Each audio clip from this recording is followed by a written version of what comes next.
The views and opinions expressed by the individuals in the following program do not necessarily reflect those of its producers, Metaphor Creative Media, its management, or affiliates.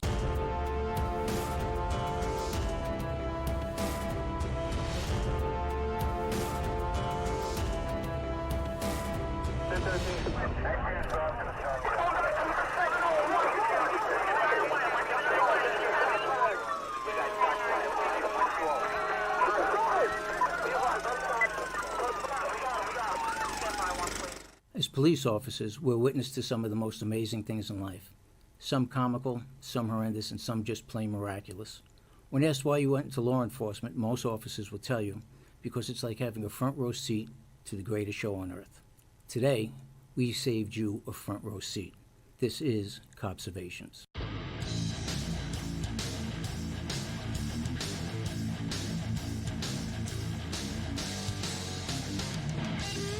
From Broadcast Beat Studios in Oakland Park, Florida, Metaphor Creative Media presents a show that gives you a personal glimpse of what law enforcement officers see and do in their typical and not so typical day of work.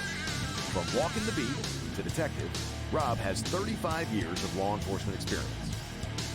Although the staff are all active or former law enforcement, any views, opinions, and all other show content are in no way official views, statements, or policies of any law enforcement agency. To talk to our host, call the podcast studio toll-free at 888-511-COPS. That's 888-511-2677. Hello again, and welcome to Cobservations, your front row seat to the greatest show on earth. I'm your host, Rob Lerner. Unfortunately, my co-host Gary Dickinson couldn't make it tonight. He's a little under the weather. Gary, I hope you feel better, and I hope the Preparation H does the trick. I want to let everybody know we broadcast live every Thursday night at 7 p.m. from the Broadcast Beat Studios, located in Oakland Park, Florida, on our Cobservations Facebook page and the Cobservations podcast channel on the Metaphor Creative Media YouTube page. If you have a question, comment, or a story you'd like to share, you can join in on the conversation by giving the podcast studio a call at 888-511-COPS. That's 888-511-2677. You can also instant message your questions and comments live on our Facebook page. Here on Cobservations, we attempt to give you a personal glimpse of what law enforcement officers go through on a daily basis. We'll also discuss recent events, happenings, and the latest hot topics pertaining to law enforcement that not only affect the officers, but you, the general public, as well. Last week, we discussed the preparations and sacrifices first responders make when facing a potential catastrophic event, as well as a little history on the evolution of policing through the years. With yesterday being the 18th anniversary of 9/11, the conversation continues with the sacrifices made on 9/11. But unfortunately, there were no preparations to make. We were not prepared for that. But before I go into that, I always like to talk about a few items recently in the news. We're going to talk about a Florida veteran who posted a threatening post to murder as many people as he could on YouTube. Today, these threats are being taken very seriously. We're also going to speak about a Florida man who hurled urine on a prosecutor during a hearing. See, the police aren't the only ones that have liquid thrown at them. And also, the NYPD is now making fewer arrests since the firing of Daniel Pantaleo and the Eric Garner death. The friction surrounding Daniel Pantaleo's firing comes amid a rash of incidents involving members of the public attacking police officers. I guess when it happens to other than the police, they take it very seriously. Maybe they should when we get victimized. We'll continue this conversation on these stories in a bit, but first I want to introduce tonight's guest. Joining us tonight is retired District Chief from the Broward Sheriff's Office, Captain Brian Faer. Brian, thank you for coming on, and welcome to Cobservations. Well, it's great to be here. I just hope I could live up to the reputation of everybody else who's sat in this chair before me. I have the utmost confidence that you'll be able to fill those shoes. Some of those shoes are very big, but I noticed you have some pretty big. That's good. Some that's good. pretty big feet. Richie Batinsky, he's very exciting. I'm not exciting like that, but I'm going to try. I hear you. Brian, tell us a little bit about your career, if you can. I started as a law enforcement officer in 1989 with the city of North Lauderdale. I worked my way up to become a sergeant there, and in my career. I was in training, recruiting. We merged with the Broward Sheriff's Office in October 2001. There, I stayed pretty much in North Lauderdale. I was also the crisis intervention team coordinator for the agency. I was the crime suppression team supervisor. I supervised SROs, the traffic unit. I was promoted to lieutenant. I was the XO, was the second in command in Parkland for a while, and then I went back to North Lauderdale as the XO or second in command, and I was appointed the district chief in 2015. Kind of came full circle. Yep, actually, we did some career development courses in North Lauderdale, which was ahead of its time in 1989. They asked me what my career goal was. I said, I want to be the chief of North Lauderdale, and I actually attained my goal, so there. I had a full career. Excellent, excellent. Not too many people accomplish everything they want to, but looks like you do it and then some. I was very lucky. And let me ask you, as I ask all my guests, what did you do prior to getting into law enforcement? Prior to law enforcement, I was, I graduated college in 87. I became a law enforcement officer in 89. Between 87 and 89, I actually had my own little landscaping business. That's how I put myself through college.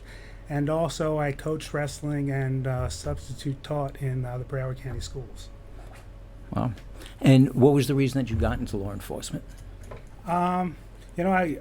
People always said, "Oh, you look like a cop. You should become a cop." I never really gave it much thought. But when I did move to Florida, I just realized that when I became a police officer, when you became a police officer, they'd ask you in your interview, "Why did you become a police officer?" And you say, "I know this might sound corny, but I just want to help people." And that really is why. It's in me to want to help people. That's why I became a police officer. Now, when you got on, was there a interview prior to you being hired? Yes. See, and it's different because when I was hired, there was no interview. We took a test, and if you passed the test, then you moved on to the psychological, and then you had a background investigation. So nobody ever asked me, because if they did, they would have been surprised at the answer. When I was a kid, my mother tells me I wanted to be a McGill, a gorilla, or a cowboy. Oh, that's good. Those are good choices, too. Yeah, I thought so, but I guess police officer was the next best thing. And what did you like the most about your law enforcement career? Well, the thing I like most about law enforcement is it's something new every day. Even if it's the same type of call, you can go on a domestic battery call, which we had a lot in my career, but every one of them is different. And I also like that as a patrol person, you do your job for a 10 or 12-hour shift, and then as soon as you're done with doing your job, some other nice patrolman or deputy will take your job and do it until you get back in the morning. And 99.9% of the time, it's a fresh day every day with no work waiting for you. Now, I know in your position as a detective, you have all your cases waiting for you. But as a entry-level law enforcement, that's the part of the job I liked. It's just doing my job, going home, and not having anything waiting for me the next day. Absolutely. It's funny that you say that, because we would talk to the guys on patrol and say, hey, it's nice you do an 8-hour, 10 or 12-hour tour. At the end of the tour, you're done. Yeah. Tomorrow's new, it's fresh.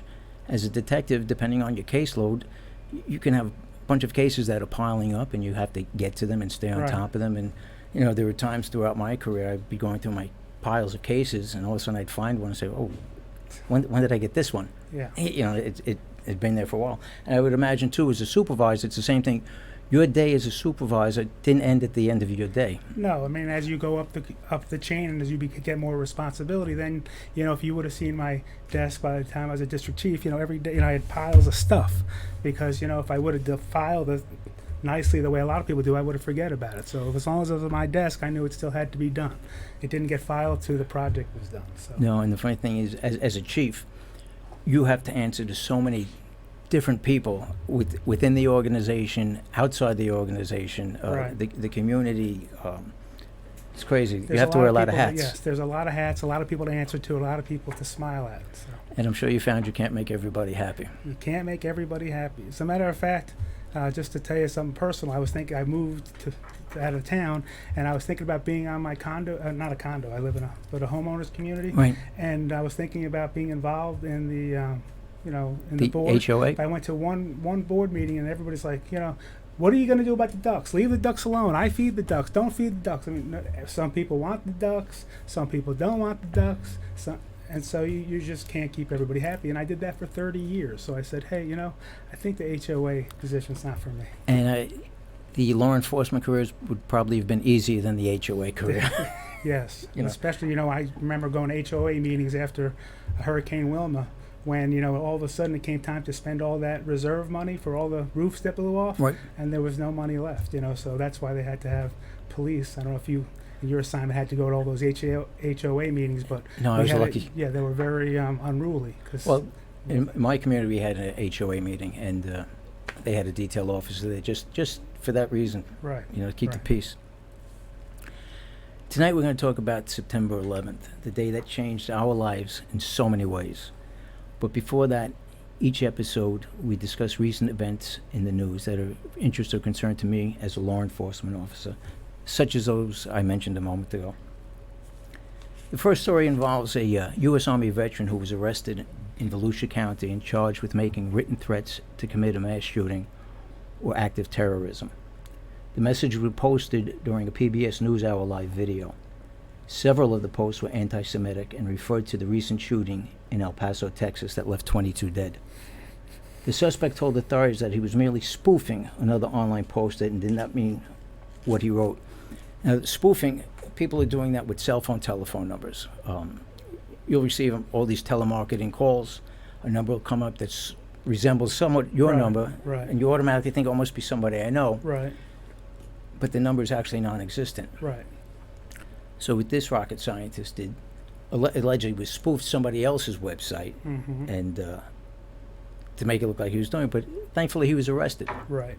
They're taking these threats so seriously today. Right. Well, everything, I remember, before 9/11, people would call in some crazy, complaint, and we didn't really take it that seriously. After 9/11, a lot of things changed. Every complaint was a serious, investigated complaint.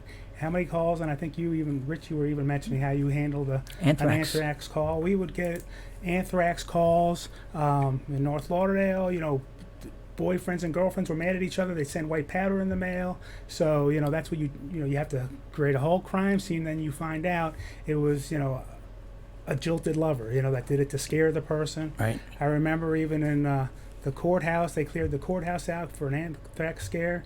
And when the hazmat team got there, they went into the break room, and in a perfect circle near the coffee, there was a white ring where the coffee cup was, where the person missed, the sugar. creamer. Oh, the So, creamer, there was okay. all kinds of calls during that time, and everything had to be taken seriously. We'd get calls, 911, oh, a woman's in Georgia, and she overheard a Mideastern person say that he's going to blow something up. I mean, how do you track that down? But we had to try to do it the best we could. So, things changed a lot since then. Things that were not taken as seriously or investigated as thoroughly are really investigated as thoroughly as we can do that now, because, you never know what's serious and what's not. That we don't have a meter or a fortune teller or a crystal ball to tell us, so we have to do, police work and investigation. Absolutely, because the day that we don't and it goes bad, We don't want to be there that day. you don't want to be that guy. You don't want to be that guy Yep. that was notified of something and just no big deal. Right. You talk about with the airport too. The same thing. Everything changed at the airport after 9/11. When we would stop people and different searches that we had to do, and everybody would say, "Hey, do I look like a terrorist?" And the answer is, "Well, you tell me what a Yeah. terrorist looks like." Exactly. Would have made my life a lot easier Yeah. if they could have told you, right? Right? Look at Timothy McVeigh. Mm-hmm. Didn't look like a terrorist. Nope. So people say, "Oh, well, it's an old woman. Does she look like it?" Right. Hey, you know what? Somebody who's bent on a mission. These terrorist groups, they recruit all these different people, different ages, sexes. Nobody's immune to it, and anybody is possible of carrying it out. And I remember, I met you working at the airport. You were a detective there, and I used to do details there.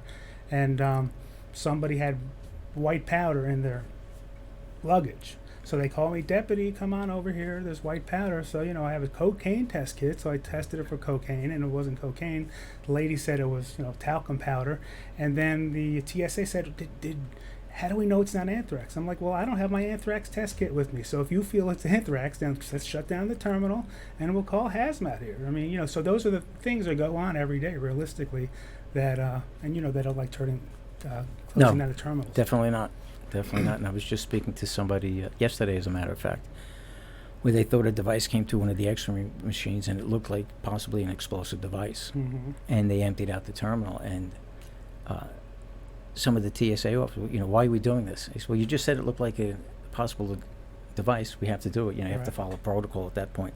Getting back to the mass shooting, today there was also a father in Fort Worth, Texas, that I read that turned in his 27-year-old son, who was trying to buy weapons. He had withdrawn a large amount of money from the bank, and he wanted to buy all these weapons. And thankfully, the guy in the gun shop did a background check, and this kid failed. He failed the background check. And the father notified the police. The son had a history of mental illness.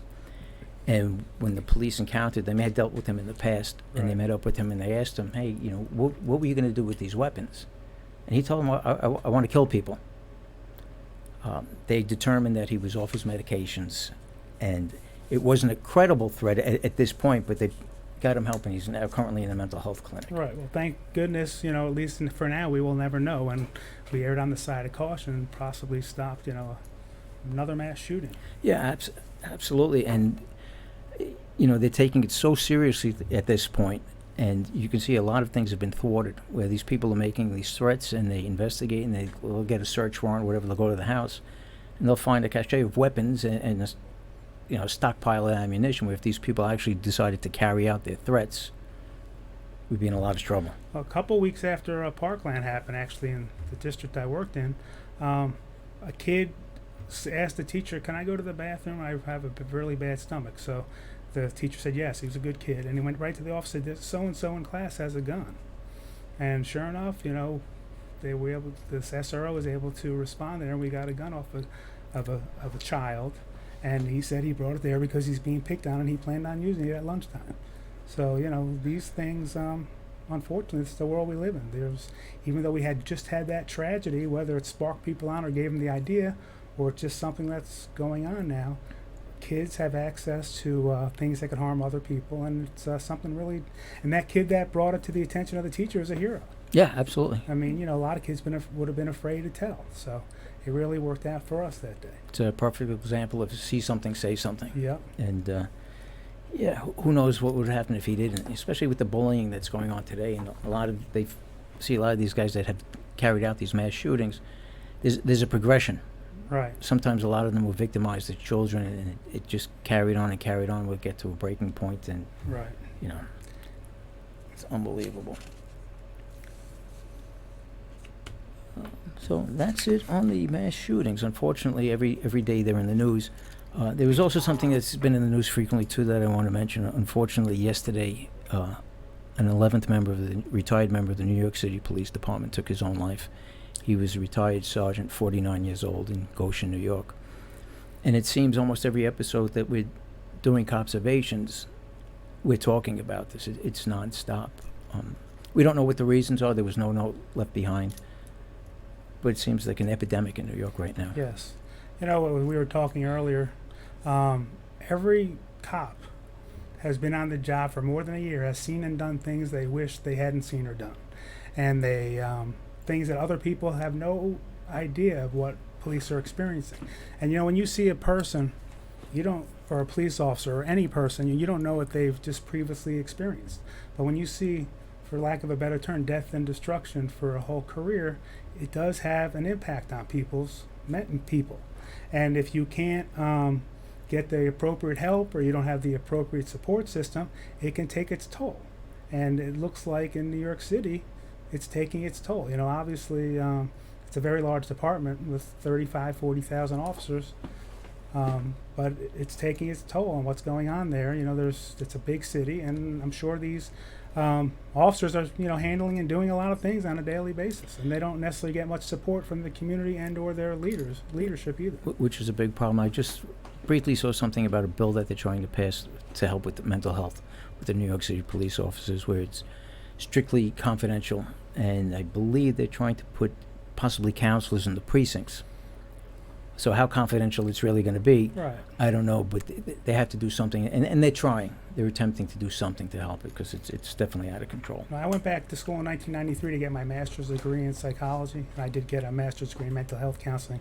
And I was going to go towards that track of providing therapy to bigger departments and being a therapist for police officers. I didn't end up doing that, but there is just a lot of a lot of stuff to deal with and not necessarily many outlets. And as you know, cops are supposed to be tough. You know, we've all seen somebody blow their heads off in front of us, or we know people who have, and sometimes people who have seen tragedy might, as a cop, you know, be upset, want to take a day off, you know, cry, whatever, and other cops will say, oh, what's wrong with them? You know what I mean? They'll say, oh, you know, don't be such a baby, or get over it. I mean, and that's what we expect to do. So is a cop going to go running for help? I remember an in the line of duty death in this agency, and that happened in a city, and we were all gathered, you know, to try to find the bad guy, and you know, obviously that city had to continue, and I was a supervisor at the time, and they got everybody who's going to be on duty, including the shift that was on to work with this deputy that was killed in line of duty. They go, anybody who is too upset to work tonight, raise your hand and you can go home. They've afforded you that opportunity. Was that the right way to handle that? No. Okay, so you know, we are supposed to be tough guys, and we don't, you know, not want to recognize or admit that we need help. You know, we're helpers. Right. As helpers, we don't want or need or want to ask for help, but really we do need help. As a matter of fact, we need probably more help than most people.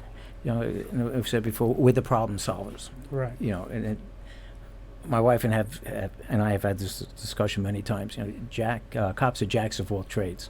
Right. You know, we all are jacks of all trades and masters of none. Right. We're doctors on sick calls. We're marriage counselors when we go to family disputes, even though sometimes our own marriages are falling apart. Right. You know, and you're the guy, you have to fix it. So now when you need help, I don't know if you feel it's a sign of weakness, and you just keep it in. All right. I want to remind everybody that this show is broadcast live every Thursday night at 7 p.m. Eastern on the Copservations Facebook page and the Copservations channel on the Metaphor Creative Media YouTube page. If you have a question, comment, or a story you'd like to share, join the conversation by giving the podcast studio a call toll-free at 888-511-COPS. That's 2677. Don't forget, you can also instant message your questions and comments on our Facebook page. We're going to take a break, and when we come back, we'll continue our conversation with Brian. Guys, call in. You know, we'd like to get your stories if you have them from 9/11. We'd love for you to share if you're up to it. I know it's very difficult for a lot of people, but we're here and we'd love to hear your story. We'll be back shortly.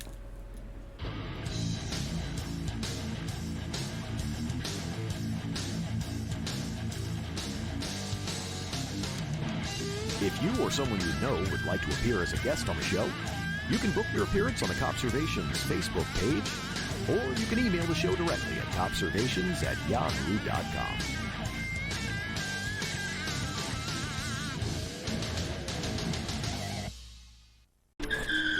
If I could go back and change it all, I would. I think I'm gonna miss you the most. I'm sorry. I'm so sorry. I'm so sorry. Or maybe it's just a little moment. If I could go back and change it all. If I could go back, I would. But I can't.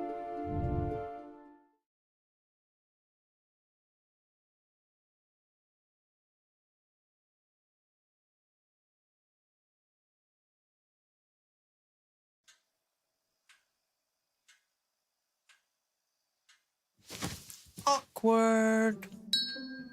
Do I look familiar? I should. You might remember me from here. Here.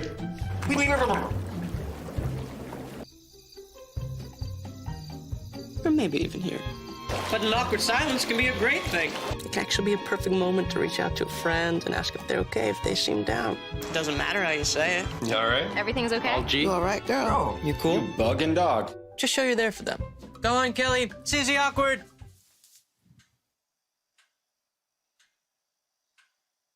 Hey, you haven't really been yourself lately.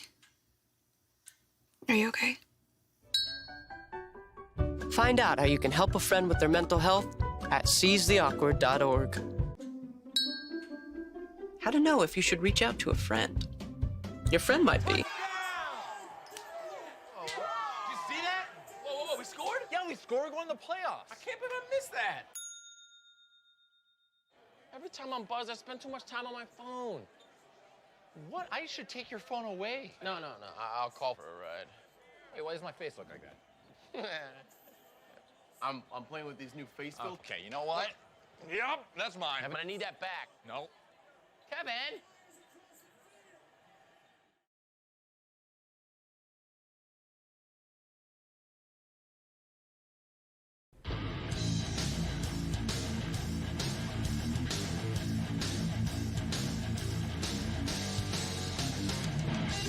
To talk to our host, call the podcast studio toll-free at 888-511-COPS.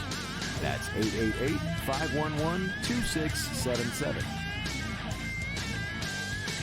Now, back to Rob. And welcome back to Conservations. We're here with my guest, retired District Chief Captain Brian Faer. Before we went to break, Brian, we started to discuss some of the latest incidents in the news. I'd like to continue that conversation. And apparently, I said, the police aren't the only ones that are getting doused with liquid today. Yes. There was just an incident at the Broward County Courthouse where a convict who was awaiting sentencing attacked the prosecutor this week by throwing urine all over him. And according to a police report on Thursday, Albert Narvez, who's 28, is now facing an additional charge of battery for his attack on an assistant district attorney. The urine, aside from going all over his clothes, also went into his mouth, according to the arrest report. And he'd been jailed. He was waiting to be sentenced for attempted murder with a firearm. The prosecutors had secured a conviction at trial against him for attacking his former girlfriend and holding her at gunpoint inside a car, and then shooting at her when she managed to get out and run away in Hallandale Beach. One of these state attorneys made a statement. He said, "We are absolutely incensed by what occurred. I wish the public knew the number of threats prosecutors receive on a daily basis, but they have the courage to go into court every day to ensure that justice is pursued against these violent offenders," said the Broward Chief Assistant Attorney Jeff Marcus. It's kind of ironic that It's statement. like rain on a wedding day, but anyway. Yeah, absolutely. I can't think of the next verse of that song, otherwise I would have came right back at you. Sorry. It's a free ride when you're already paid. That's it, thanks. I'm having a senior moment. No problem.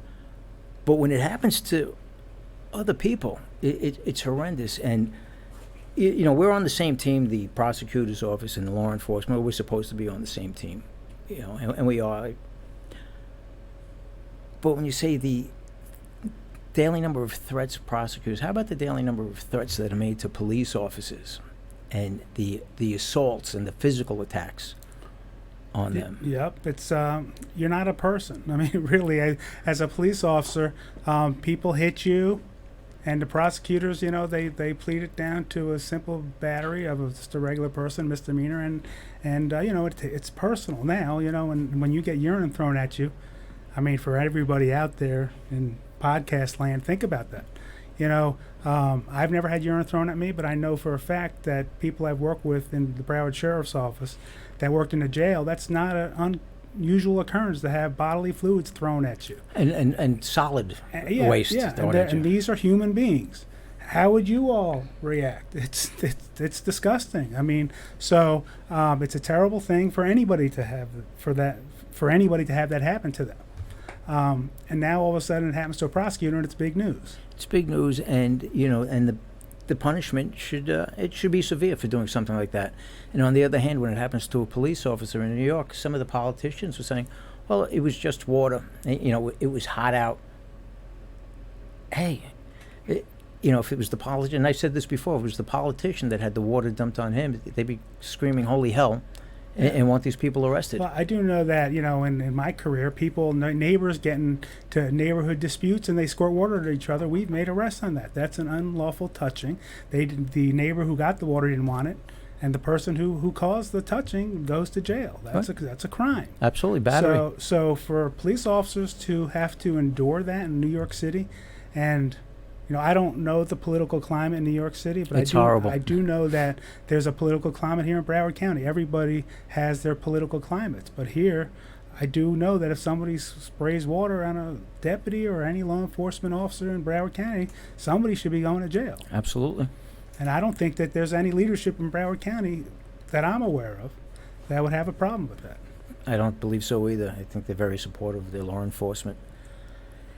And on that, related to New York City, arrested down in New York since the firing of Daniel Pantaleo. And on one of the episodes we talked about, I was wondering what the repercussions are going to be with the firing of him. You know, these police officers go out to do their job every day.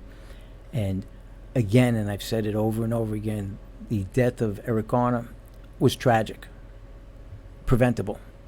He could have prevented his own death if he just complied and put his hands behind his back. But the arrests have plunged since then, and they're pointing to a possible slowdown. You know, with the police department over the years, it was a slowdown or a blue flu. You know, people weren't responding as quickly. Felony arrests were down about 11%. Misdemeanors down 17%. You know, Police Commissioner O'Neill has seen a 32% drop in moving violations as well. So the summons activity, the activity that the city relies on for revenue, because it's a revenue building thing, Right. tickets makes them money, is down 32%. You know, O'Neill said he stopped short of saying that it's an intentional slowdown with that. You know, and they're monitoring right now sick time usage. See what's going on, because usually Right. at this time, sick time, everybody's calling in sick. And and New York has unlimited sick time, right? Yes, they do.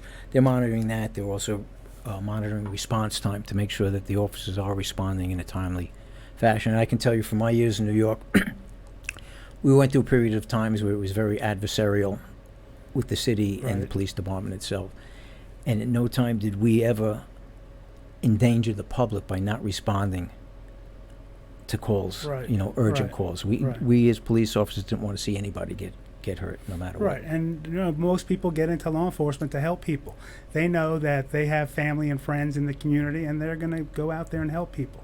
But it is, I have talked to people who are still in law enforcement, I'm retired, that are supervisors and leaders, and say, how do I get my people motivated when there are things happening in the news where police officers are doing their jobs and they're getting indicted for it? You know, we had the case in Broward County, in Oakland Park, where, you know, a guy, you know, multiple people called and said there's a guy walking down Dixie Highway with a gun.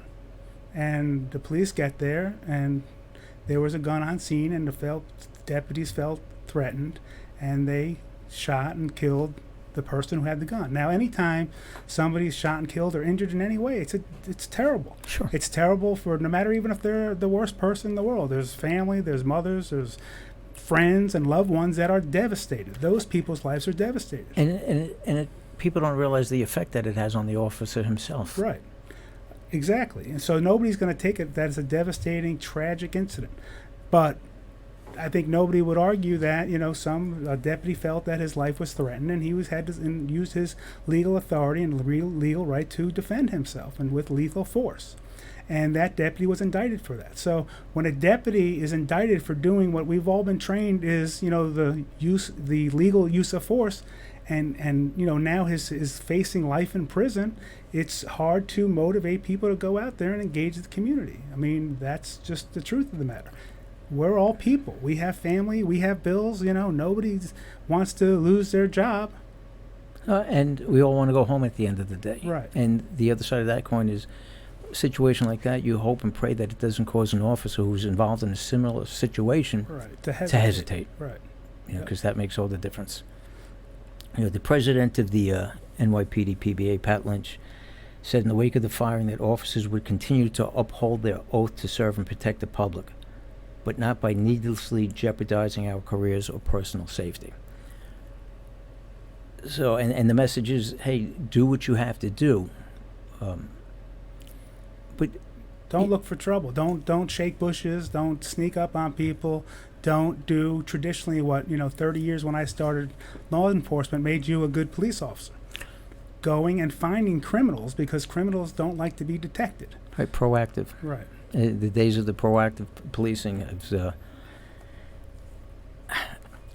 are going to be non-existent at some point. It's going to be hard. Even policies now are written so that it errs on the side of not doing your job. I mean, candidly, it's tying a lot of people's hands. You know, we talked earlier about, 30 years ago when I started, if somebody committed a serious crime that was endangering the community, you can pursue them in a vehicle. Now, if somebody commits a crime, and I understand it, people get in accidents and cause innocent people to be harmed during vehicle pursuits. So I do understand the reason we shouldn't be getting in vehicle pursuits if not necessary. But there are times when it's necessary to catch this person, because if you don't catch them, the community at large will be in more jeopardy than the actual pursuit costs. So it's just it's a tough time to be in law enforcement. That's the truth of the matter. It's just a very tough time to be in law enforcement.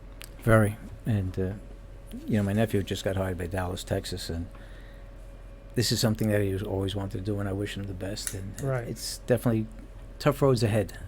Tough roads ahead. Pat Lynch also urged each officer to make their own choice, to proceed with the utmost caution in the new reality, which it is the new reality of Right. policing today, where the actions may be deemed to be reckless for just doing your job. So it's changed. It's definitely changed. I don't think you can get anybody that would argue that fact.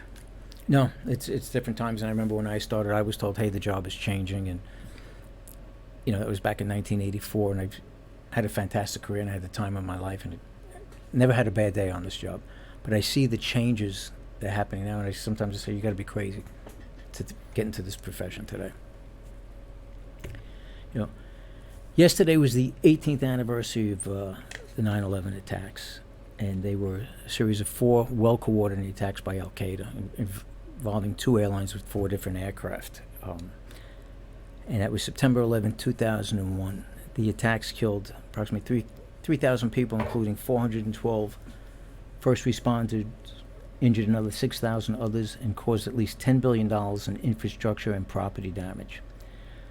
Additional people died of 9/11 cancer diseases in the months and years that followed, and continue to do so today.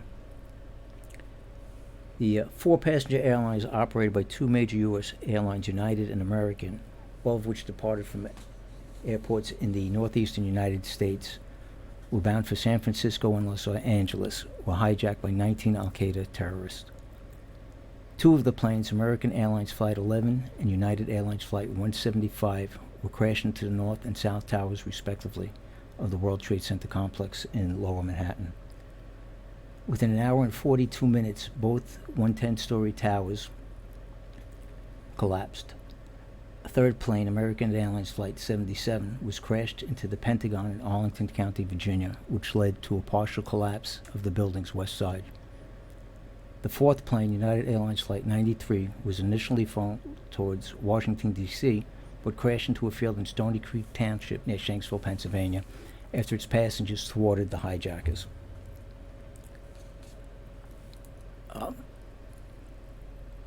I'll never forget that day. There are certain events in life where things happen. You'll always remember where you are. And 9/11 is the single deadliest terror attack in human history, and the single deadliest incident for firefighters and law enforcement officers in the history of the United States, with 343 and 72 killed, respectively. If you have a question, a comment, or a story you'd like to tell, give the podcast studio a call at 888-511-COPS. We're going to take a break, and when we continue, we'll continue our conversation with Brian about 9/11. We'll be back in a moment.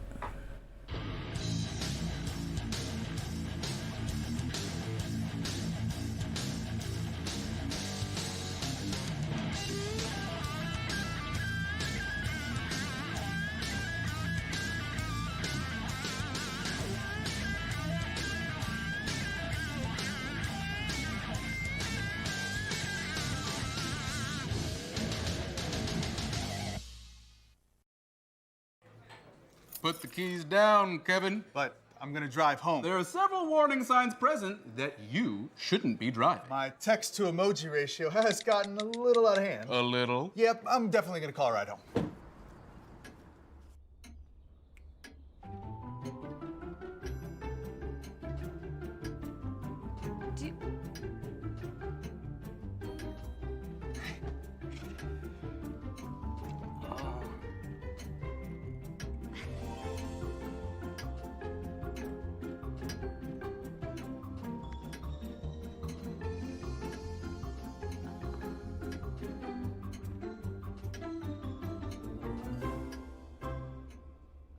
listen, you're my friend. I noticed you haven't really been yourself recently.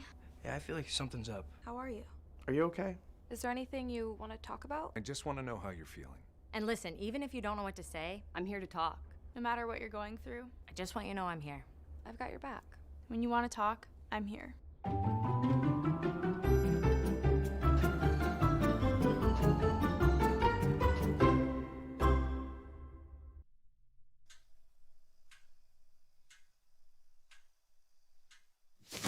Awkward. Hi. Hoping for a crisp breeze to help keep you alert. Oh, he took a sip of water too. That'll probably help. You were probably gonna turn down the radio too, so you could focus, right? Probably okay isn't okay. Right? If you see a warning sign, stop and call a cab, a car, or a friend. I think the water line is what really drove it home. I blew on him. Hi, I'm a warning sign. I let people know when they're... Oh, gotta go. I'll be right back. Hi.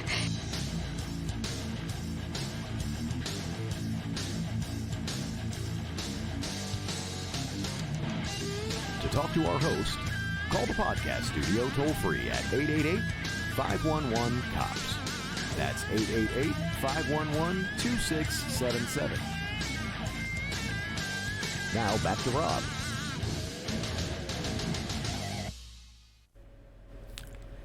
Welcome back to Cobservations. Our guest today is retired Chief Captain Brian Faer. We're discussing 9/11, a day that will live on in infamy. Last week we talked about preparations for catastrophic events. There were no preparations for 9/11. The mobilization order for the NYPD officers was broadcast over television and radios. If they weren't able to contact them by telephone, it was broadcast on national networks. These officers responded, leaving their families behind, not knowing what they were getting into. Some weren't home for 3 days, some never came home. You have to wonder what kind of mental strength it takes and courage to not rush home to your own family and, understanding the greater good and take off to do what we're trained to do. Unfortunately, there was really no training when it came to 9/11, but you realize, it's hit the fan, and when I say we, first responders, I wasn't there, do what they have to do, and they respond. We all remember where we were that day, for those of us who were alive and born. But this 20-year-old, if you're 20 years old, you were 5 when that happened. You don't even really realize the world before 9/11. But like you said, we didn't prepare for it. We didn't expect it. The owners of the World Trade Center, they didn't expect it either, because they didn't have 100% coverage for a complete loss. No. So nobody ever believed that could happen. I remember I was, as I mentioned earlier when I gave my introduction, I started with the North Lauderdale Police Department. On October 1st, 2001, we merged with the Broward Sheriff's Office. At the time, the sheriff's, one of his big things was Power Track, if you remember those days. And one of the things they wanted to do for all the North Lauderdale employees was to take them to a Power Track meeting to get them up to speed as to what the sheriff expects from everybody. So we were in between sessions. There used to be 3 districts at a time would be a power tract, as they call it. And so the first group went, then it was intermission. Then from intermission, somebody came in and sat next to me and goes, a plane just flew into the World Trade Center. And I'm thinking to myself, well, some plane probably flew into the World Trade Center and fell down, like a little commuter plane. Who would ever, I never in a million years thought it could be a real plane. So then they had the meeting for a couple more minutes, and then the sheriff at the time said, due to the fact that what happened to the World Trade Center, we're going to stop the meeting, and if everybody here from the port, stay behind and everybody else leave. I'm like, well, that's weird, Then so the person I drove to the Power Track meeting with put the radio on and it said, and the second tower, or the first tower collapsed. I'm like, this is some bad reporting. It made it sound like the whole building collapsed. I mean, it must have been a floor in the building collapsed. Right. No, I never in a million years thought that it would be possible for the World Trade Center to collapse. And then we all know the rest of that story. So. But that's how unbelievable this was, that I didn't even comprehend that they were reporting the news correctly. Nobody did. We have a call. let's take this call. Hello, Jennifer. Hi. Hi, how are you? Thanks for giving us a call. How are you this evening? I'm doing fine, just a little sad remembering 9/11 yesterday. Just had a short story. I tried to call my brother Michael because he was down when the towers were going off. And I remember him saying, and also his son was there, that he got on the back of a bus, my stepson, and it was bedlam down there, and I'm so happy that my brother is alive today. And sorry for all the lost souls that we lost that day. They will never be forgotten. No, they won't. May they rest in peace forever. Yes. Absolutely. I'm glad your brother came out okay. Okay, well, Jennifer, thank you so much for calling in. You're welcome. You have a great night. It's just such a sad thing to have happen. Yes. Yes, it And is. say hello to my son, Danny. He's probably in the studio somewhere in there. Okay. I'll let him know. You're welcome. I'll let him know you said hello. Okay, great. Okay. Good night. Good night.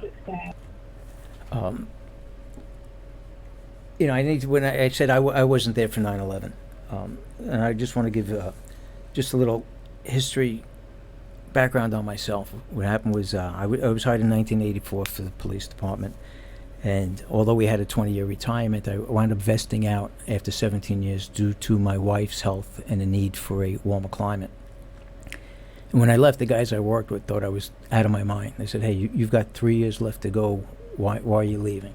Send your wife and the kids down to Florida and finish out your 3 years for your retirement." Well, I didn't make enough money to support 2 households, and my kids at the time, my daughter was 10, my boys were 14 and 18. You had to be there for the kids. Right. And if my wife got sick, I had to be there. Now, leaving early, vesting out, I left a lot of money on the table, and it bothered me to some degree. But when I look back now, it was the smartest thing that I ever did, that we ever did decision, because I would have been there. I lived in Staten Island. I wouldn't have been there at Ground Zero when the occurrence happened, but I'm sure I would have had to respond there. And because I lived close proximity to the Fresh Kills landfill, logistically it would have made sense for me to be there every day. Right. And if I was, I might not be sitting here today. So that's true. A lot of bad stuff was inhaled and breathed in during the cleanup and rescue, right? Non-stop. And believe it or not, we have another call. Hang on 1 second. It's believe it or not, it's Gary Dickinson. Gary Dickinson, you're on the air. Hey. How are you feeling? How you doing? Good. Did the medication help? I'm doing a little bit better, but I just couldn't come in tonight. I couldn't cough into the phone and all that kind of stuff. But I wanted to call in and talk about 9/11 a little bit before I you get off the subject, okay? Yeah, go ahead. Yeah. I know that everybody remembers who they were with, where they were at, kind of like our parents did for Pearl Harbor. But I was on the Russian Organized Crime Squad, and I got to know a real good FBI agent by the name of John R. I won't say his last name because I don't have his permission, but and he got transferred to a drug squad, so I was going to meet him in the lobby of the sheriff's department and take him upstairs and introduce him to some of the different drug squad guys. So I met him in the lobby, and John said to me, "Hey, did you hear on the radio that one of the towers is on fire? They say like a plane crashed into it or something." I said, "Really?" He said. And we were walking towards the elevator, and he said to me, "Gary, they really better be careful because those terrorists tried to blow up the towers in '93, and they're not over, and they're going to come back and do it again." I said, "Yeah, you're probably right, John. They really need to watch it because they're going to come back." So we get in the elevator, we go upstairs, we walk in. I can't find anybody. I'm walking around the whole place. Nobody's at their desks. And I hear a TV going, and I walk over in the corner and hear these guys are all around the TV. and we're watching it, and John looked at me and he says, "I told you." And just as he said that, the second plane came around the corner and was heading for the tower, and before it even struck it, somebody in the group that was watching said, "Oh my God, we're at war." And that was it. And then after that, I got transferred to the counterterrorism squad, and the very next day, I got assigned with a couple of FBI agents and we went and served a search warrant on Muhammad Atta's apartment in Hollywood. And then after that, we did those ridiculous calls for the white powder calls and all that, like you were talking about. Yeah, you know, when you mentioned Atta, he actually learned to fly, I think, 5 minutes from where I live in Lantana, that little airport over there. That's where he was taking flying lessons. Yeah. All right, but are you feeling a little better? Yeah, I'm doing good. I just wanted to call in. My nephew was an NYPD cop at the time when 9/11 happened, and I know I talked to you about this before, but he was sent over to the site to direct traffic and to keep people in and out, and he was on the site there, and he ended up years later getting critical leukemia. And fortunately for him, he got a bone marrow transplant for a lady in England, was a 100% match. And thank God he's still alive today. Thank God. But he was one of the lucky ones, you know. Yeah, absolutely. And he wasn't even there. He just had to go there for a few days. And I got to tell you, I was talking to a guy at the airport about 9/11. Just one of the civilian guys, you know, that worked at the Fort Lauderdale airport with us, and he said, "I'm still in psychological counseling over 9/11." I said, "You are?" He said, "Yes." He said, "All these years later." I said, "Well, why?" And he said that him and his boss were in the Twin Towers, and they ran out. And they started running away from the building. And as he ran, he kept feeling stuff hitting him in the back. And when he got where he was going, somebody told him there's blood and goo all over your back.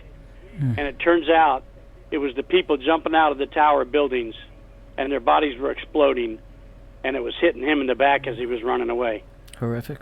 And that's that'll do it. That had to be really taxing for him mentally. Absolutely. That'll definitely. But yeah, I just wanted to share a few of those stories, and sorry I couldn't be there tonight to join the conversation better. Me too. Remember, you can use that cream 3 times a day. You'll be fine. That's right. I'll speak to you during the week, Gary. Feel better. Okay, I'll let you guys go. Have a good, nice going, Brian. Oh, thank you. All right. Good night, Bye-bye. Gary. Bye. Goodbye. Like I said before, there are certain events in your life that you'll always remember where you were. Obviously, 9/11 being one, but it's the same thing as when Kennedy was assassinated or Martin Luther King. And I remember on September 11th, when I was hired by the agency, they originally wanted me to start September 1st. But I had to get my affairs in order to get my family situated. So on the 11th, got my kids, we dropped them off to school. My wife had a salon appointment for her hair, so I had nothing to do, so I went with her. I was listening to Howard Stern in the morning, and I'm sitting there, and all of a sudden I hear the first plane crash. Oh my God, a plane crashed into the World Trade Center. And just like you and everybody else thought, it must be a small commuter plane, an accident. It must have been an accident. And then it was, 15 to 20 minutes later, they announced a second plane crash. And at that point, you knew it wasn't an accident. And that's pretty much when our world changed. Yep. That's when everything changed. At this point, I would have asked Gary, hey, if Gary was here, if he wasn't under the weather, where he was and where you were. But we know where you were and where I was. And they say everything happens for a reason. Like I said, if I had stayed in New York, I believe I would have been assigned to Fresh Kill every day. And the Fresh Kill facility, for people that know, is where they would bring all the refuse for the officers to sift through, looking for body parts and IDs. And a friend of mine, because I'm from New Jersey, a friend of mine worked in the tallest building in the financial district in Jersey City. He said that he and all the people he worked with went on top of the building after they heard the first plane hit, and he saw the second one coming. He said he ran past women, children, and children. He ran past everybody. He didn't care, and he just kept running. I mean, that's how it freaked a lot of people out, and it had a big impact on people returning to work, wanting to go to work, working in tall buildings.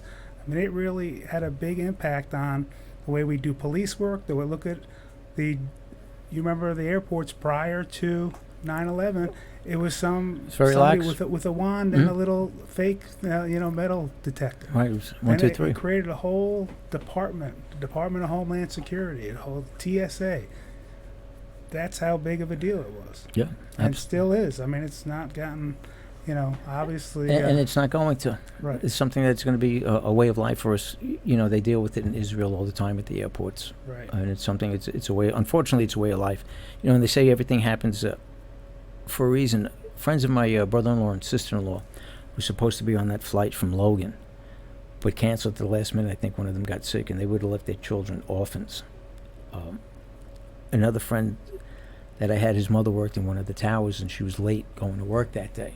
And instead of going right up to the office, she went into an odd lot store to get some stuff. So she was actually in the store when the first plane hit. So she got out of there.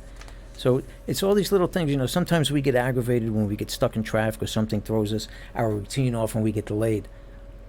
But sometimes there's a reason these things happen. Yes, absolutely. And sometimes we got to say, thank God we did. And I say, thank God we moved when we did.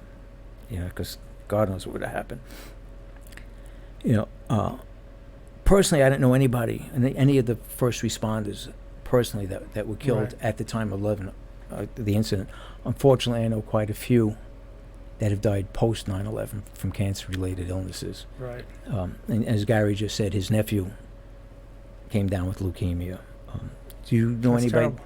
I don't. When I was working details at the airport, there was some retired NYPD guys there that had been disabled out and were working for BCAD. Mm-hmm. They had some issues, but they were able to still function.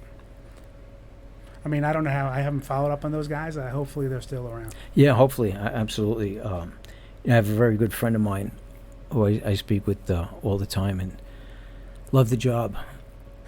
Cop, loved going to work every day, and he was down at Ground Zero, and then he was down at the Fresh Kills facility for a very long time, and wound up getting a disability pension on his lungs. Mm-hmm.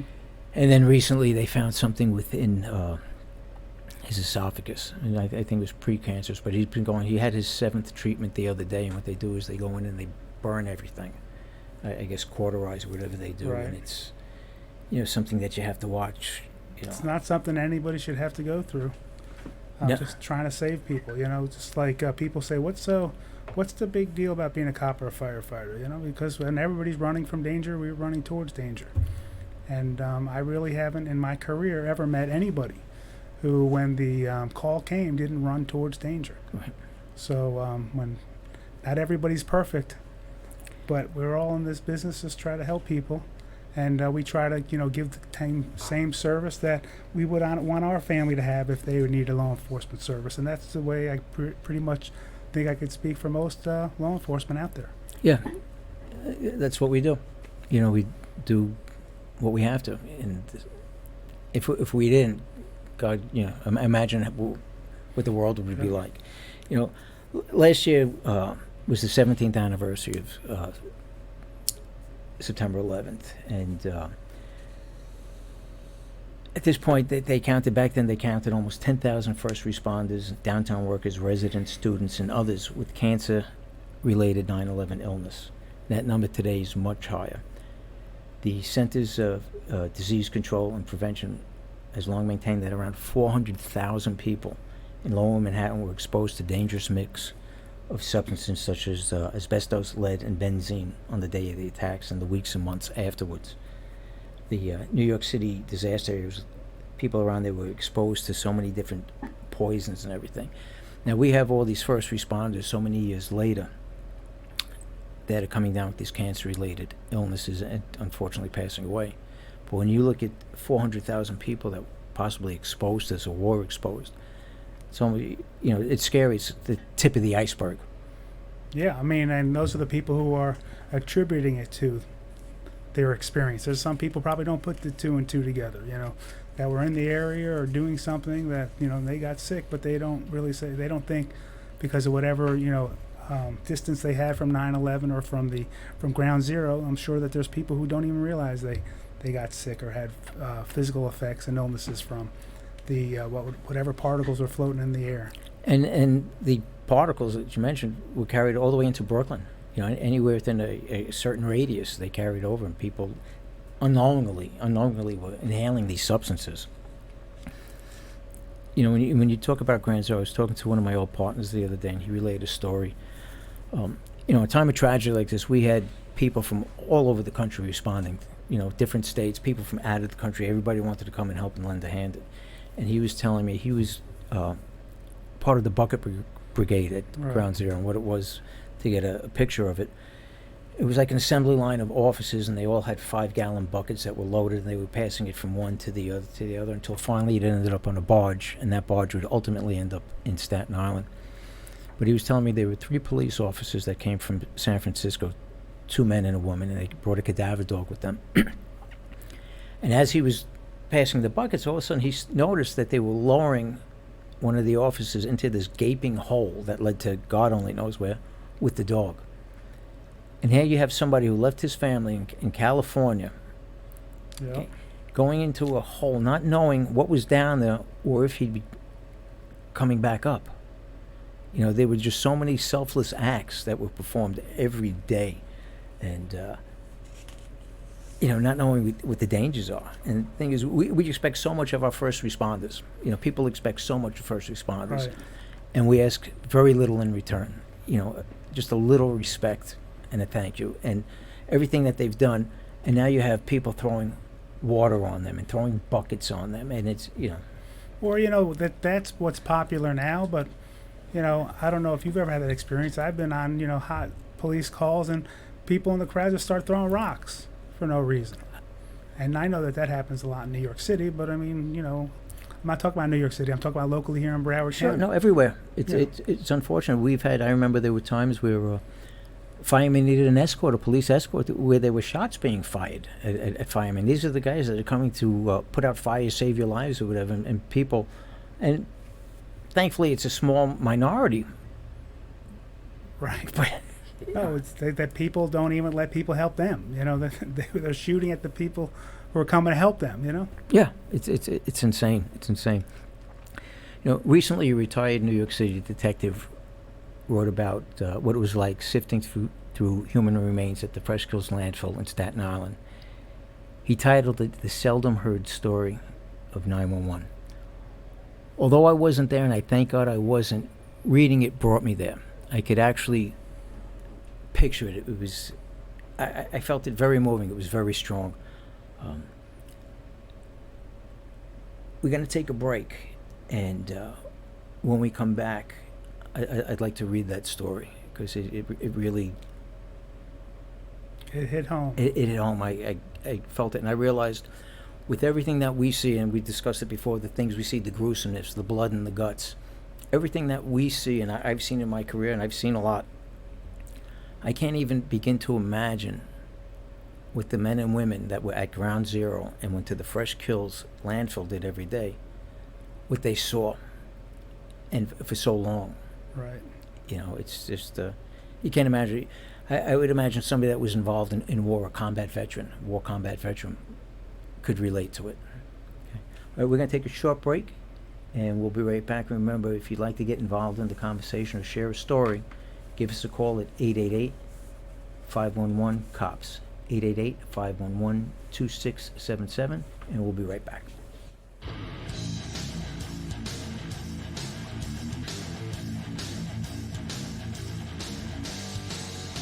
If you have a question, comment, or a story you'd like to share, join the conversation by giving the podcast studio a call toll-free at 888-511-COPS.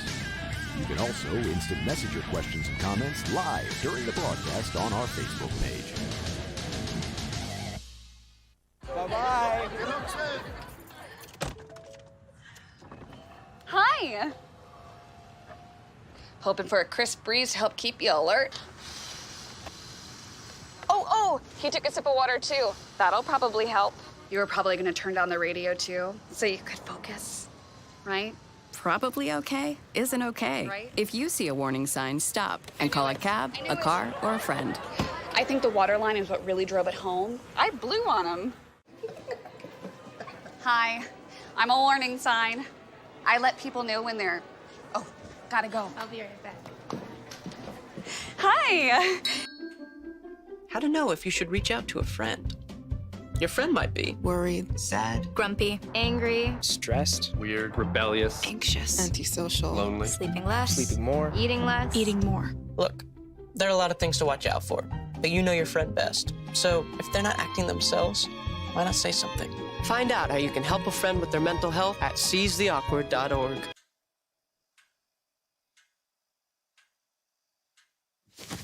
Awkward.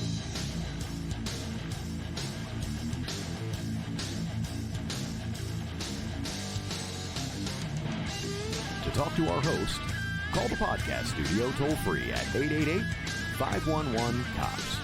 That's 888-511-2677.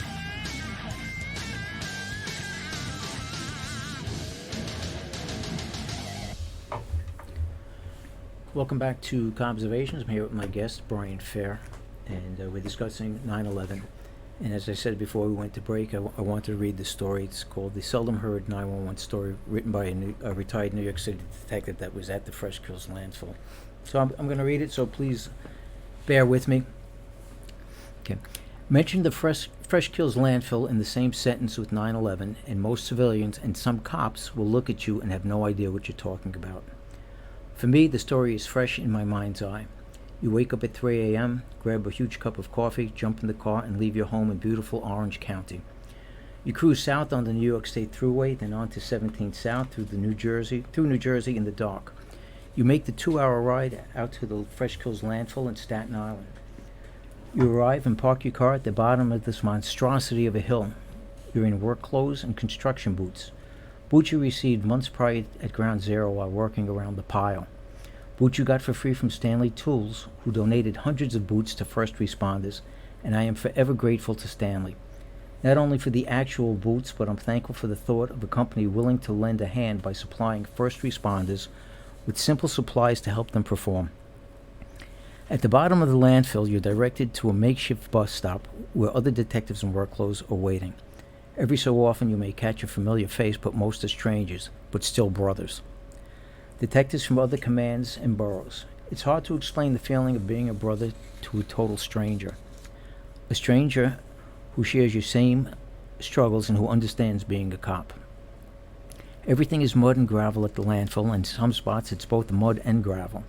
An old bus comes down the hill and everyone hops on. The bus takes you up a long winding road to the top of the landfill. Up on top, you're told to get off. There are a couple of makeshift structures and some military dome structures with ventilators feeding fresh filtered air into the domes. There is a structure marked morgue. You're fitted with a white Tyvek type suit, a respirator mask, and some goggles, as well as given work gloves.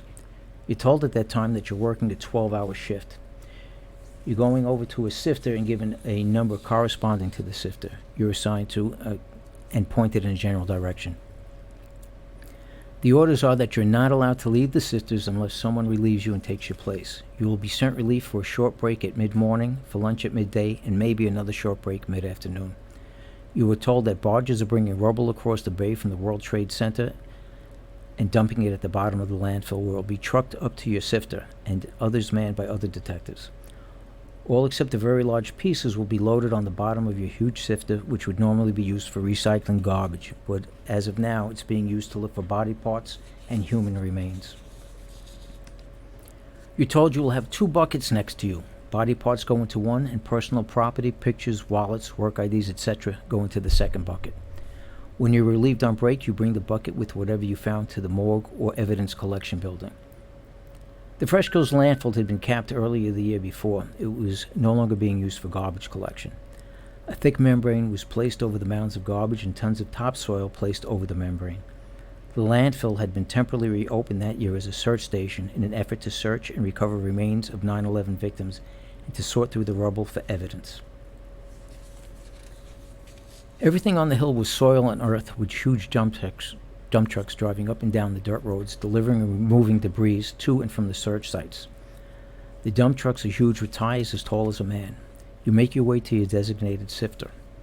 When you arrive, you can't believe the size of the contraptions. You see one fellow detective looking and waiting to be relieved by you. On the other side, there is another tired-looking detective waiting for his relief. The noise from the sifters is deafening. The detective shakes your hand, then takes his buckets, leaves you the 2 empty buckets, and is off and gone at the blink of an eye. You stand there on a makeshift scaffolding, watching him quickly walk across the field like he's trying to escape from something. For a moment, he turns and looks over at you, but keeps walking. The sun is just beginning to peek over the horizon. You muse over the sifter, which is attached to a conveyor belt. The whole machine is vibrating violently, breaking apart the debris as it approaches you on the conveyor belt. You have a precious few seconds to spot something important before it passes, and then it's gone and falls over the back edge of the conveyor into a pit where a backhoe operator clears what has already been looked at. Luckily for you, you brought along a Walkman to listen to music, to drown out the noise. It's hard to recall now whether it was a cassette player or a CD Walkman. Not really important, but amusing that you can remember that and other things so vividly. You stand there, head down, looking at the rubble coming past you. Plumes of dust comes off the debris from the vibration directly into your face. You can still smell it, even with the mask on. You know the smell from working at Ground Zero months earlier. Years later, you notice the same smell every time you climb the drop downstairs and enter your home attic, where you stored your old 9/11 clothing, helmet, gloves, and boots. The smell is chalky, synthetic, damp, almost like glass if glass had a smell. The dust clings to everything. You eventually remove all the old equipment from your attic and dump it. You do it because you don't like the place that the scent brings you back to. Back at the landfill, you wonder how much dust is being stopped by the mask you're wearing, and more importantly, how much you're breathing in. The whole task is daunting, morbid, and depressing. The loosened debris come by you mixed with concrete, rebar, mud, dirt, office furniture parts, clothing, and every so often an employee ID with a photo of a smiling man or woman from perhaps Deutsche Bank or a myriad of other financial companies who rented office space in one of the towers. You try to keep your cool and stay focused, but you can't help to think if this person survived or is he or she gone forever. You pick up the ID cards and put them in bucket number 2. Then for a long period of time, nothing but rubble comes by, and then, pow! Like a slap in the face, another photo of a face looking up at you. A short time later, a man's shoe, then a baseball cap, then a woman's shoe, then a child's doll with blonde hair and crystal blue eyes. Everything is covered in soot and mud. You don't know how you're ever going to recognize a body part when everything is covered with soot. You're cold and at times tremble uncontrollably. You are tired. Tired is an understatement. Your back and shoulders ache as you try to stay strong. On break, you enter a makeshift mess hall. You have to undress and leave your outer shell outdoors as well as scrub your boots before entering. The mess hall is a domed tent. The air is somehow purified or filtered and fed into the tent. There is some food as well as snacks and snack bars for you to have. A sign over the snacks cautions you not to consume it outside the tent. Time resting goes quick. In the blink of an eye, you're on the sifter again. It's hard to stay upbeat. Looking down at the conveyor belt for hours on end, looking at personal artifacts of someone who has basically been pulverized, is depressing. Thoughts keep creeping into your head, no good thoughts for that matter. Just imagine every hurtful and depressing incident from childhood to the present coming back to you at that first moment. Everything from your first girlfriend's heartbreak to being told your perfect 2-year-old baby needs glasses and your father having cancer, to all the countless violent acts that you have witnessed on patrol. Working the sifter brings all the depressing memories back to you. You're in a perpetual low, and at the same time looking at and touching personal items and property on the conveyor of people who quite possibly died during the collapse of the towers. At the end of the shift, you're relieved by another detective. You don't waste time. You grab your buckets and are gone like the guy before you in the blink of an eye. You take the 2-hour drive back home. Only on the way back, it's rush hour and it takes you now 3 hours. You work the landfill shift once a week every week. As the weeks go by, you're better prepared and know what to bring to be more comfortable for the long day. One sunny day while on the sifter, something goes by the belt that looks maybe too round and much too perfect to be a rock or a piece of concrete. As it goes by, you snatch it out of the rubble, barely picking it up before it's lost forever. You roll it around your hand, and right away you know that it's a human joint. The head not like the socket. It's perfectly free of flesh, like it's been exposed to some serious heat. You notice the underside is sheared off, and notice the bones honeycombing that you would expect to see at the inside of the bone. The first thing that comes to mind is that it resembles the head of a humerus at the shoulder. I look up across the sifter, and my counterpart detective is looking up at me. I motion, moving my shoulder, signaling I found remains, and I think it's part of an arm or a shoulder. He is an anonymous detective from God knows what command, but he is like me. He probably left his own family in the dark to come here and do a terrible job, and will probably reach home past dark and will be entirely exhausted emotionally, physically, and mentally, and will not get any recognition for what he is doing at the landfill. But it doesn't matter to him because he doesn't require any. But through his mask I can see a smile appear, and he gives me a big thumbs up that I have never forgotten. Now, years later, with some medical training, I realized what I found was a femoral head sheared off at the neck. A few weeks later, while working at the landfill area, I am relieved to go for lunch, and while walking to the mess hall tent across an open field, I trip over a stick poking out of the ground just next to the road the dump trucks use. At first, I just keep walking and shake my head. As I keep walking, something stops me in my tracks. Call it intuition, call it whatever you like, but something or someone has gotten a hold of me and is not letting me leave the spot. I walk back a few yards to the spot where I tripped. I thought to myself, hey, this ground is capped and there should be no sticks or roots coming up through the soil. Upon looking down, a white object is sticking up. Upon reaching it and picking it up, I notice I found a rib. I walk straight to the morgue and hand it over, and I'm told, hey, that's a human rib. Probably fell off one of the dump trucks, bringing up debris. My time at the landfill and at Ground Zero, although physically and emotionally taxing, has served to strengthen me to this day. It has been stated that over 4,000 human artifacts were recovered during the recovery efforts at Fresh Kills landfill, leading to DNA matches to some 300 victims of 9/11. I'm hoping that I was instrumental in helping a wife, daughter, mother, or brother get closure with this tragic ordeal by helping identify at least one victim to the remains I recovered at the landfill. Those days spent on the Hill will always be with me. That was written by a retired Andre Ruggieri, retired New York City detective. Well, I remember reading it, and it brought me there. How does your life the same after you have that job? Exactly. After you're sifting through stuff that's people. And, you know, it's funny because I spoke to him. I actually spoke to him on the telephone in the morning. We had a great conversation. And these first responders, the men and women, they responded to Ground Zero and the landfill. But they still had all these other personal problems that they had to deal with, whether it was matrimonial problems or health problems or a sick child or a sick parent, and they had to take everything and put it on the back burner and say, hey, we'll deal with this when I get back. That's what we have to do as police. You have to compartmentalize things.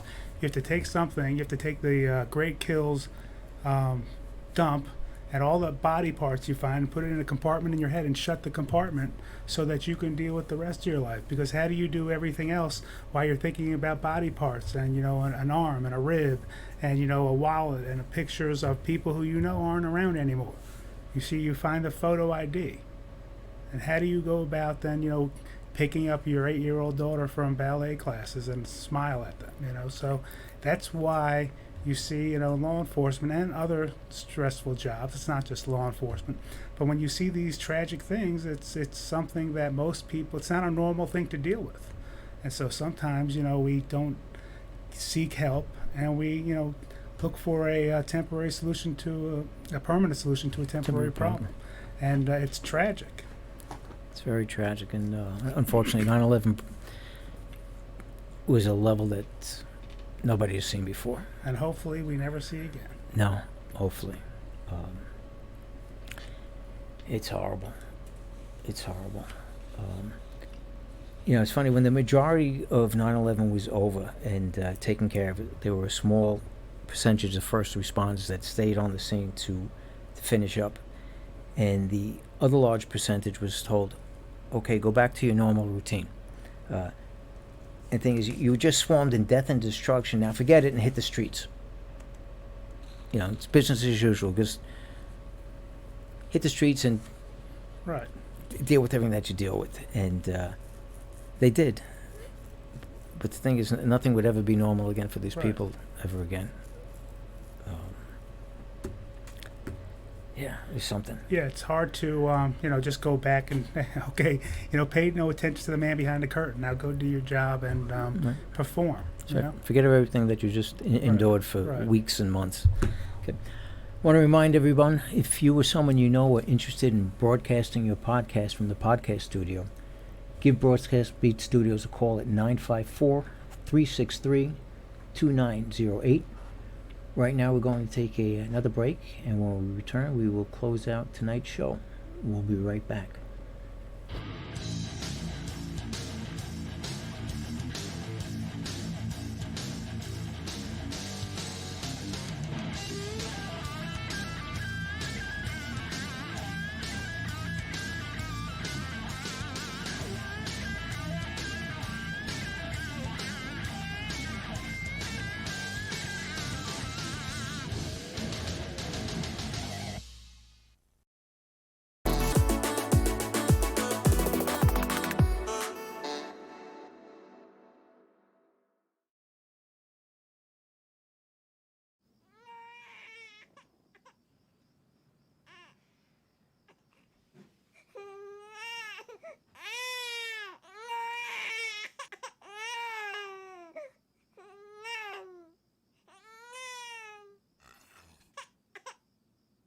If you love them enough to suck the snot out of their nose at 4 a.m., then surely you'll check nhtsa.gov/the right seat to make sure they're in the right car seat.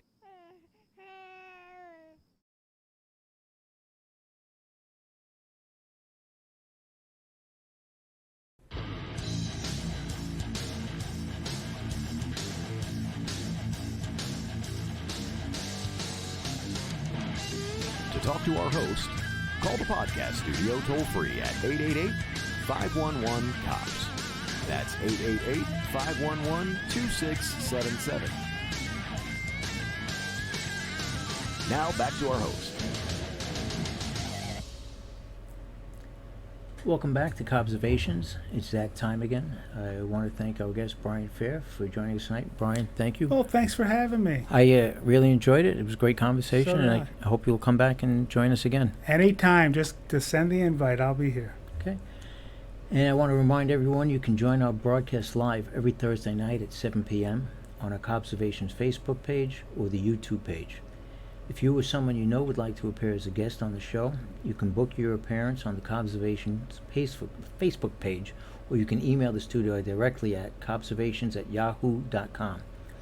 The podcast studio is the newest addition here at Broadcast Beat Studios and is available for rental. So if you or someone you know are interested in broadcasting your show, give Broadcast Beat Studios a call at 954-363-2908.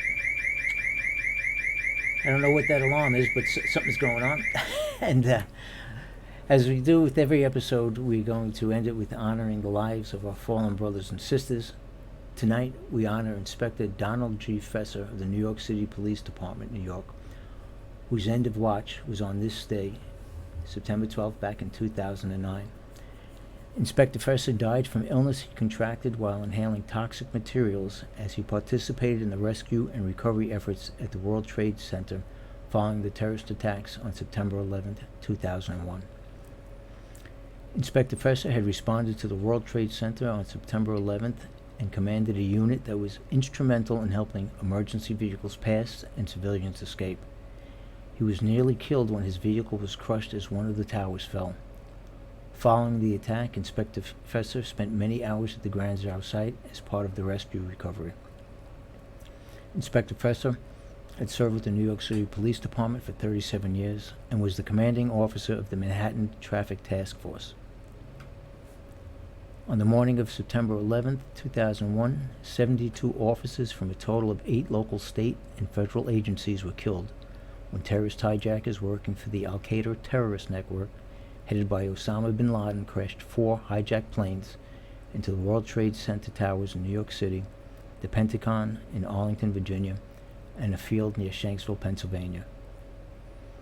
After the impact of the first plane into World Trade Center's North Tower, putting the safeties of others before their own, law enforcement officers with fire and EMS personnel rushed into the burning Twin Towers of the World Trade Center to aid the victims and lead them to safety.